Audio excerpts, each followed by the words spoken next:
نحمده ونصلي على رسوله الكريم اما بعد فاعوذ باللہ من الشیطان الرجیم بسم اللہ الرحمن الرحیم رب اشرح لی صدری ویسر لی امری واحلل عقدۃ من لسانی یفقہوا قولی ربی زدنی علما ربی زدنی علما ربی زدنی علما اللہم فقہنا فی الدین اللہم فقہنا فی الدین اللہم فقہنا فی الدین۔ السلام علیکم ورحمۃ اللہ وبرکاتہ۔ الحمدللہ دوسرے پارے کا دور مکمل ہوا۔ اب اس میں ہم عمل کی باتیں جو ہیں وہ دیکھتے ہیں اور پھر ہم اپنا تجزیہ کریں گے۔ سب سے پہلے اس میں آیت 142 میں یہ بتایا جا رہا ہے کہ اللہ تعالیٰ نے مسلمانوں کو قبلے کی تبدیلی کے اعتراض میں جو جواب دیا تھا کہ اللہ ہی کے لیے ہے مشرق و مغرب، وہ ہدایت دیتا ہے جسے چاہتا ہے سیدھے راستے کی۔ اب ہمارے لیے اس میں کیا حکم ہے کہ جو بھی حالات واقعات ہوں، جیسا بھی موسم، جگہ، حالات کی تبدیلی کو زندگی میں خوشی سے ہم نے قبول کرنا ہے۔ کوئی واقعہ پیش آ گیا ہے، کوئی بیماری آ گئی ہے، کوئی آزمائش آ گئی ہے، اب یہ ہمارا امتحان ہے کہ ہم اس کو کس طرح سولو کرتے ہیں اپنے مسائل کو، اور کسی بھی تبدیلی کو ہم نے خوشی سے ہم نے قبول کرنا ہے۔ اسی طرح بتایا گیا کہ قبلے کی تبدیلی کا اصل مقصد جو تھا وہ یہ تھا کہ پتہ چل جائے کہ کون آپ صلی اللہ علیہ وآلہ وسلم کی پیروی کرتا ہے اور کون منافق ہے۔ اب یہاں پہ ہمارے سیکھنے کی بات یہ ہے کہ آپ صلی اللہ علیہ وآلہ وسلم کی اتباع کی جائے۔ جو بھی شریعت میں کسی حکم کا معلوم ہو تو فوری سے اس کو قبول کر لیا جائے، سمینا و اطعنا۔ اسی طرح بتایا گیا کہ مومن کی زندگی کا روح کیا ہونا چاہیے۔ آیت 148 میں ہے کہ مومن کی زندگی کس طرح ہونی چاہیے۔ ایک مومن کی ساری زندگی کا مقصد جو ہے وہ اللہ کی رضا حاصل کرنا ہے، کہ اللہ کے پیغام کو خود بھی سمجھنا، عمل کرنا اور نیکیاں کمانا اور صدقات میں پہل کرنا۔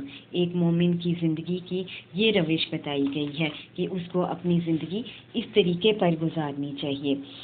اسی طرح بتایا گیا آیت نمبر 150 میں کہ ہمارے دلوں میں لوگوں سے زیادہ اللہ کا ڈر ہونا چاہیے۔ اب ہم نے یہ دیکھنا ہے کہ لوگوں کا ڈر اور اس کا کیا نقصان ہمیں ہوتا ہے، کہ قیامت کے دن یہ جو لوگ ہیں نہ یہ بچائیں گے اور نہ ہی یہ کسی کام آئیں گے۔ لوگوں کے ڈر سے دین سے دور ہم نے نہیں ہونا، اور اس سے کیا ہوگا کہ اس سے ہمارا ایمان کمزور ہوگا اور ہماری مشکلات میں اضافہ ہوگا۔ اور اللہ کا ڈر اگر ہو دل میں تو اس کا فائدہ کیا ہے؟ اس کا فائدہ یہ کہ نیکیوں میں انسان پہل کرے گا، گناہوں سے بچے گا اور آخرت سنوارنے کی اپنی کوشش کرے گا، اور لوگوں کی پرواہ جو ہے وہ دل سے آہستہ آہستہ نکل جائے گی۔ اسی طرح آیت نمبر 153 میں بتایا گیا کہ ایمان والوں کو دو چیزوں سے مدد مانگنی چاہیے، ایک صبر اور دوسرا نماز۔ اور پھر کہا گیا کہ کون سے وہ اعمال ہیں، کہ جن کے کرنے سے انسان کے نفس کو روکنے کا موقع ملتا ہے۔ ایک روزے کا بتایا گیا کہ یہ فرض عبادت ہے، اس کو کیا جائے تو اس سے نفس کو روکنے سے صبر پیدا ہوتا ہے، انسان جھوٹ بولنا چھوڑ دیتا ہے، فحش باتوں سے خود کو انسان روک لیتا ہے، اور اسی طرح روزے میں محتاجوں اور بھوکے لوگوں کے لیے ہمدردی کا جذبہ پیدا ہوتا ہے، صدقات و خیرات کی طرف دل مائل ہوتا ہے۔ یہ آیت نمبر 183 ہے جس میں روزے کے متعلق بتایا گیا کہ یہ کون کون سی تبدیلیاں یہ انسان میں یہ پیدا کرتا ہے۔ اسی طرح جو ہے بتایا گیا آیت نمبر 185 سے 186 میں کہا گیا کہ رمضان کے جو روزے ہیں اس میں کیا کچھ کرنا چاہیے عبادات کے ساتھ، اور کن چیزوں کی کثرت کرنی چاہیے۔ وہ یہ ہے کہ اللہ کی تسبیح بیان کرنا اور اللہ کا بہت زیادہ شکر ادا کرنا، کہ اللہ کی تسبیح بیان کرنا، اپنے لیے استغفار کرنا، نہ صرف اپنے لیے بلکہ جو لوگ دنیا سے چلے گئے ہیں ان کے لیے بھی رمضان میں روزے کی حالت میں بہت زیادہ دعا کرنے کی ضرورت ہے۔ اسی طرح آیت 197 میں کہا گیا کہ حج کے دوران یا کسی بھی اجتماعی عبادت میں کن 3 کاموں سے روکنے کا حکم ملا گیا ہے. اس میں یہ ہے کہ فحش باتیں نہیں کرنی، نہ اس طرح کا عمل کوئی کرنا ہے، اور گناہوں سے بچنا ہے، اور حدود نہیں توڑنی، اور لڑائی جھگڑے سے بچنا ہے. اور کہا گیا کہ کسی بھی عبادت کے مکمل ہونے پر ہمیں کیا روش اختیار کرنی چاہیے. آیت نمبر 200 میں ہے کہ اس میں عبادت کے مکمل ہونے پر کیا ہمارا رویہ ہونا چاہیے. اس کا یہ ہے کہ اپنا ہر کام کرنے میں اللہ کو یاد کیا جائے، تسبیحات کی جائیں، اور دنیا اور آخرت میں بھلائی حاصل کرنے کی دعا کی جائے. اسی طرح جنت کا راستہ جو ہے ان لوگوں کے لیے آسان کر دیا گیا ہے کہ جو دنیا اور آخرت کی آزمائش اور تکالیف پر صبر کرتے ہیں اور اللہ کو مدد کے لیے پکارتے ہیں، تو اللہ تعالیٰ ان کے لیے جنت کا راستہ آسان کر دیتا ہے. اس لیے ہماری بھی یہی روش ہونی چاہیے کہ کوئی بھی تکلیف، پریشانی، غم کی کیفیت ہو تو اس میں کیا کرنا ہے کہ اللہ ہی سے مدد مانگنی ہے، صرف اسی کو پکارنا ہے تاکہ جنت کا راستہ جو ہے وہ ہمارے لیے آسان ہو جائے. اسی طرح تقدیر کا بتایا گیا کہ زندگی گزارنے کا کون سا خوبصورت اصول ہے. اس میں یہ کہا گیا آیت نمبر 216 میں کہ تقدیر پر صبر کا سبق دیتی ہے یہ آیت، کہ جو اللہ نے نعمتیں انسان کو دی ہیں ان پر شکر کیا جائے، اور جو اللہ تعالیٰ نے نہیں دی ہوئی اس کو خدا کی رضا سمجھ کر قبول کر لیا جائے. اب ہماری بھی یہی روش ہونی چاہیے کہ جو ہمارے پاس نہیں ہیں چیزیں ان پر انسان صبر کرے، اور ہمیشہ یہ سوچے کہ اس میں اللہ کی کوئی بہت بڑی حکمت ہے کہ اللہ تعالیٰ نے مجھے یہ نعمت نہیں دی ہوئی، اور جو نعمتیں اللہ نے دی ہوئی ہیں اس پر راضی ہونا چاہیے اور ان کو دیکھ کر اللہ کا بہت شکر ادا کرنا چاہیے. اسی طرح انسان کا کام یہ ہے کہ اللہ کے احکامات کو بلا تنقید عمل کیا جائے، کیونکہ اللہ ہی جانتا ہے کہ اس میں انسان کے لیے کتنی بھلائی ہے اور اس میں کتنا نقصان ہے اگر وہ ہمارے پاس وہ چیز ہوتی. اسی طرح آیات میں یہ بھی بتایا گیا، آخری آیات میں، کہ عقیدے کی اہمیت کے متعلق ہمیں معلوم ہوتا ہے کہ شادی بیاہ کے معاملات میں عقیدے پر سمجھوتا نہیں کرنا، کسی شرک کرنے والے سے زندگی کا اہم تعلق ہم نے قائم نہیں کرنا. اسی طرح قانون طلاق کے متعلق بتایا گیا کہ طلاق دیتے ہوئے بھی ہم نے احسان کا رویہ اختیار کرنا ہے، بھلے طریقے کے ساتھ ایک دوسرے سے جدا ہونا ہے. اسی طرح بیوہ کے معاملات کا بتایا گیا کہ 4 ماہ 10 دن عدت اس کا گزارنا ہے اور پھر معروف طریقے سے نکاح کے بارے میں فیصلہ کرنے کا اختیار رکھنا ہے.